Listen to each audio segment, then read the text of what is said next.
అందరికీ నమస్కారం. Middle class Mahesh news channel కి స్వాగతం. వైఎస్ జగన్ విజయవాడ జైలుకు వెళ్లనున్నారు. ఎందుకో ఏమిటో తెలియాలి అంటే ఈ వీడియో చివరి వరకు చూడండి. అప్పుడే నేను ఏం చెప్తున్నానో మీకు కంప్లీట్ ఇన్ఫర్మేషన్ తెలుస్తుంది. తప్పకుండా ఒక లైక్ చేసి కామెంట్ చేస్తారని ఆశిస్తున్నాను. ఇంకా ఏమాత్రం లేట్ చేయకుండా వీడియోలోకి వెళ్దాం. బెంగళూరు నుంచి విజయవాడ చేరుకున్న జగన్ విజయవాడ జిల్లా జైలుకు వెళ్లనున్నారు. వైసీపీ నేత వల్లభనేని వంశీతో జైలులో ములాఖాత్ కానున్నారు. వల్లభనేని వంశీని ఇటీవల పోలీసులు అరెస్ట్ చేసి విజయవాడ జిల్లా జైలుకు రిమాండ్ ఖైదీగా తరలించిన సంగతి తెలిసిందే.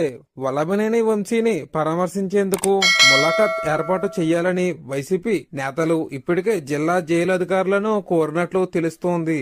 దీనిపై జిల్లా జైలు అధికారులు సానుకూలంగా స్పందించారు.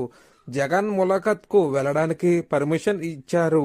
రేపు జిల్లా జైలుకు జగన్ రానుండడంతో పెద్ద ఎత్తున పార్టీ నాయకులు కార్యకర్తలు పాల్గొనే అవకాశం ఉన్నందున పోలీసులు భారీ బందోబస్తు ఏర్పాటు చేస్తున్నారు. వైసీపీ నేతలు పెద్ద సంఖ్యలో రాకుండా తగిన చర్యలు తీసుకుంటున్నారు. జిల్లా జైలు ప్రాంతంలో 144 సెక్షన్ విధించే అవకాశాలు ఉన్నాయి. మరి దీనిపై మీరేమంటారో కామెంట్ లో తెలియజేయండి ఫ్రెండ్స్. మరిన్ని వీడియోస్ కోసం మన ఛానల్ ని సబ్స్క్రైబ్ చేసుకోండి. Thank you friends.